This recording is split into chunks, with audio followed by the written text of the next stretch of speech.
Hello बच्चों, तो आज हम देखने वाले हैं आरएनए के प्रकार। पिछले वीडियो में हमने आरएनए देख चुके हैं, तो आरएनए का फिगर भी देख चुके हैं। तो आरएनए का फिगर हम आपको एक बार फिर से दिखाई देते हैं। तो आरएनए का फिगर कुछ इस तरीके का होता है। तो इसे हमने पिछले वीडियो में देख लिया। अगर आपने वो वीडियो जाकर नहीं देखा तो आप जाकर देख सकते हैं हमारे चैनल पर। तो आज हम आरएनए के प्रकार देखने वाले हैं। तो मुख्यतः आरएनए के 3 प्रकार होते हैं: राइबोसोमल आरएनए, स्थानांतरण आरएनए और संदेशवाहक आरएनए। तो आज इन तीनों को डिटेल से समझेंगे। तो पहला यहाँ पे राइबोसोमल आरएनए दिया हुआ है, इसमें देख लेते हैं क्या दिया हुआ है। तो इसमें दिया हुआ है कि यह राइबोसोम सोम में पाया जाता है, यानी कि जो राइबोसोमल आरएनए होता है ये राइबोसोम में पाया जाता है। यह कुल आरएनए का 80% होता है, यानी कि जो आरएनए होता है उसमें जो इसकी मात्रा राइबोसोमल की मात्रा होती है वो 80% होती है। इसमें आरएनए पॉली न्यूक्लियोटाइड श्रृंखला परस्पर लिपट कर लूप बनाती है। जो लूप बनाती है ये राइबोसोमल आरएनए के कारण ही बनाती है। पॉलीन्यूक्लियोटाइड जो श्रृंखला लूप बनाती है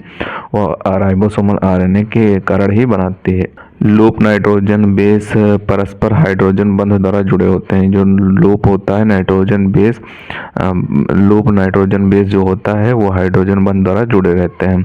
अब यहाँ पे दूसरा दिया हुआ है यहाँ पे स्थानांतरण आरएनए। तो उसे देख लेते हैं कि स्थानांतरण आरएनए में क्या दिया हुआ है। तो स्थानांतरण आरएनए में दिया हुआ है कि यह कुल आरएनए का 10 से 15% भाग होता है।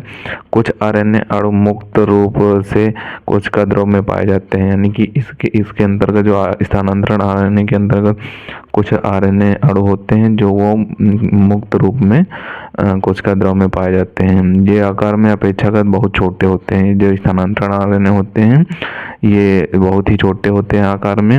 इनका प्रमुख कार्य अमीनो अम्ल के अणुओं को पकड़कर राइबोसोम्स में लाना होता है, यानी कि इनका जो मुख्य कार्य होता है वो क्या होता है, अमीनो अम्ल के अणुओं को पकड़कर राइबोसोम्स में लाना होता है और संदेशवाहक आरएनए अणुओं की सहायता से उन्हें जोड़कर प्रोटीन संश्लेषण करना।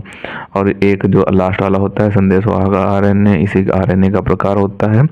उसकी सहायता से क्या करते हैं, उन्हें प्रोटीन संश्लेषण में मदद करते हैं, जोड़कर प्रोटीन संश्लेषण में मदद करते हैं।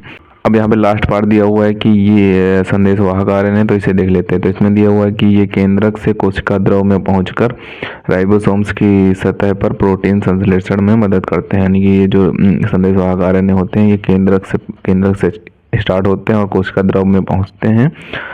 पहुंचकर राइबोसोम की सतह पर, राइबोसोम की जो सतह होती है उस पर प्रोटीन संश्लेषण में मदद करते हैं। ये डीएनए में उपस्थित आनुवंशिक संदेशों को कोडान के रूप में राइबोसोम्स पर पहुंचाते हैं। ये जो डीएनए में उपस्थित आनुवंशिक संदेश होते हैं उनको कोडानों की मदद से, कोड एक प्रकार के होते हैं, उनकी मदद से राइबोसोम्स तक पहुंचते हैं। ये कुल आरएनए में 5 से 10% है, यानी आरएनए के भाग में ये कुल संदेशवाहक आरएनए 5 से 10% होता है। तो सबसे पहले आप इनका ऊपर से स्क्रीनशॉट कर लें, दूसरे पार्ट का स्क्रीनशॉट करें और अब तीसरे पार्ट का स्क्रीनशॉट करें। तो इन्हें आपको अच्छे तरीके से तैयार कर लेना है। इंपॉर्टेंट क्वेश्चन है, कई बार एग्जाम में पूछा जा चुका है, इस बार भी इसके आने के चांसेस हैं। तो मिलते हैं किसी नए वीडियो में नए टॉपिक के साथ, तब तक के लिए धन्यवाद। अगर अभी तक आपने हमारे चैनल को सब्सक्राइब नहीं किया तो सब्सक्राइब जरूर कर लें, क्योंकि हम क्लास 12 से रिलेटेड इंपॉर्टेंट टॉपिक पर वीडियो डालते रहते हैं।